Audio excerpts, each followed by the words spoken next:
artistes coréens, intitulé Stratégies obliques. Avec une galerie à New York et une autre à Paris, Madame Lee a aussi une stratégie internationale.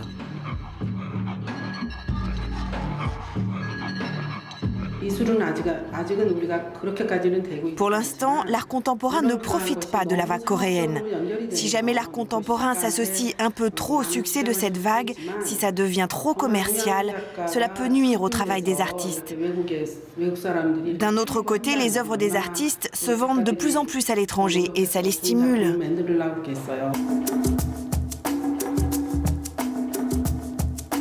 Fin 2010, portée par la vague coréenne, la Corée du Sud avance d'un pas assuré.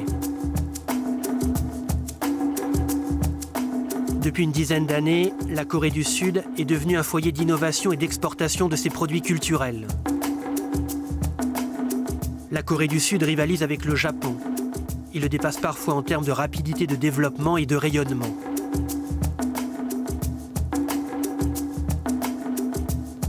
L'image de marque de la Corée du Sud a changé. Le petit pays terne et industrieux est aujourd'hui un modèle en Asie en matière de goût, de mode et d'art de vivre. À la façon de cette œuvre animée installée au-dessus d'une galerie d'art, la Corée du Sud n'en finit pas d'avancer.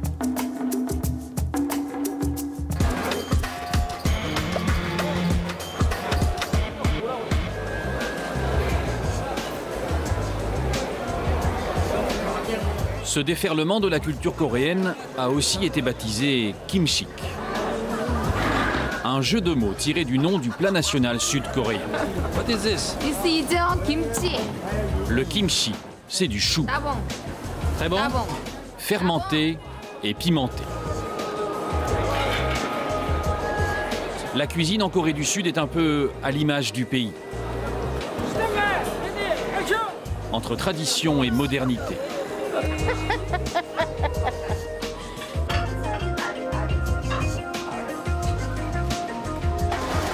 Dans ce restaurant branché de Séoul, nous rencontrons un frère et une sœur au parcours peu ordinaire. Olivia et Adrien Prost. Leur père est sud-coréen, leur mère est française. Ils ont grandi en France, mais c'est ici qu'ils ont décidé de faire leur vie et ils travaillent tous les deux pour la télé coréenne. Vous jouez les Françaises à la télévision?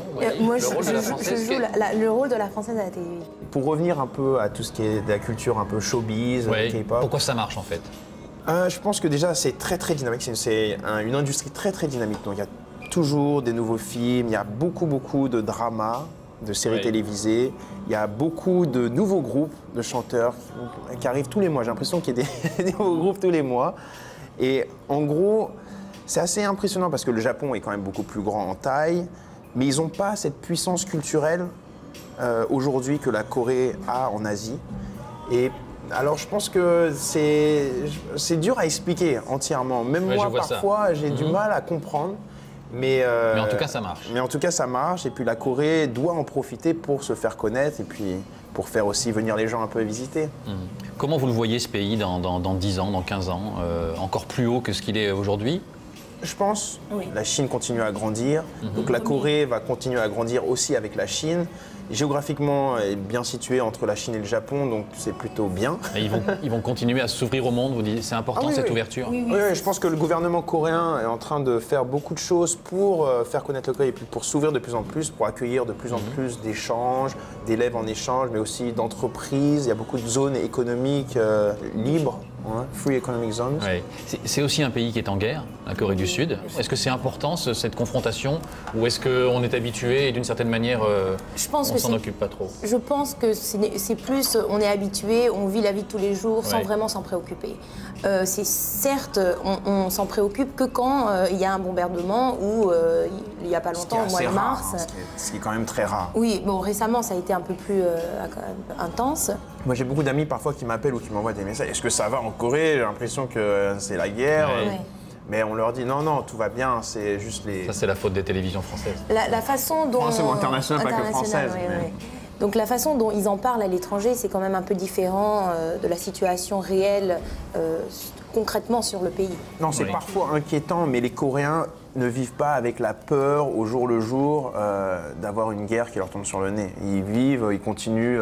Et je pense qu'ils sont habitués depuis 1953, depuis la fin de la guerre de Corée, à justement vivre avec cet ennemi, la Corée du Nord, qui en même temps, on essaye de rapprocher les relations, mais c'est très difficile. C'est beaucoup d'intimidation, mais bon, le risque de guerre est quand même très très faible. Oui. Donc vous êtes un peu des citoyens du monde, hein, la France, la Chine, la Corée. Vous allez rester ici, vous pensez? Moi personnellement, je n'ai pas encore de projet de quitter la Corée. Je pense que pour nous, c'est un avantage d'être en Asie que d'être en Europe. L'Asie est en train de grandir beaucoup, donc on a intérêt stratégique à rester en Asie. Et moi personnellement, j'aime beaucoup la Corée, donc je veux aider un peu la Corée et puis la société, la culture coréenne à se faire connaître dans le monde. S'internationaliser. Donc moi, c'est pour ça que je suis là. Et vous avez l'impression que c'est le pays où il faut être en Asie en ce moment? En ce moment, je pense que oui, c'est le pays idéal. On a pas mal d'amis en fait qui viennent juste de passage et puis qui décident de trouver un stage dans une société étrangère basée à Séoul et ils commencent leur carrière en fait en Asie. Et je pense qu'en effet, c'est le pays idéal pour commencer.